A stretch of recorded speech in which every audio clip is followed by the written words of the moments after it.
అవుతున్నాను. ఆ రోజు మార్నింగ్ నాకు షూట్ ఉంది. ఎర్లీ మార్నింగ్ 5:30 కల్లా మేము లొకేషన్ కి స్టార్ట్ అయిపోతాం. నేను 4:15కి నా రూమ్ లో లేచాను. ఆ టైంకి అసిస్టెంట్ అనే అతను నా వాష్రూమ్ లో ఉండటం జరిగింది. నేనేం చేశాను, నేను మాధురి రూమ్ కి వాష్రూమ్ యూజ్ చేసుకోవడానికి నేను వెళ్ళాను. ఆ టైంకి నాకు మాధురికి ఆ లీనియన్స్ ఉంది. మీకు ఆల్రెడీ చెప్పాను కదా, మేము ఎమోషనల్ గా కనెక్ట్ అయ్యామని చెప్పి.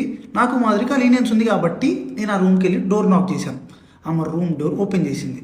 ఆమె రూమ్ డోర్ ఓపెన్ చేసి నేను డైరెక్ట్ వాష్రూమ్కి వెళ్ళిపోయాను. ఆమె క్యాజువల్గా ఆమె రూమ్ డోర్ లాక్ కూడా చేయలేదు. రూమ్ డోర్ ఓపెన్లోనే ఉంది. ఆమె క్యాజువల్గా బెడ్ మీద కూర్చొని ఫోన్ యూజ్ చేస్తుంది.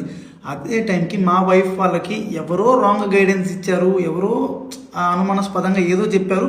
ఆ టైంకి సేమ్ రూమ్కి వచ్చింది. రూమ్ డోర్ ఓపెన్లోనే ఉంది. ఆ సిచ్యువేషన్లో మా వైఫ్ ఆవేశం వల్ల ఆమెకి ఇష్టం వచ్చింది చేసింది. అక్కడ ఆ సిచ్యువేషన్లో ఆమె ఇష్టం వచ్చింది చేస్తుందని చెప్పి నేను మాట్లాడే సిచ్యువేషన్లో కూడా లేను. ఆమె నేను ఏం మాట్లాడినా సరే ఆమె నాకు రివర్స్ అయిపోతుంది.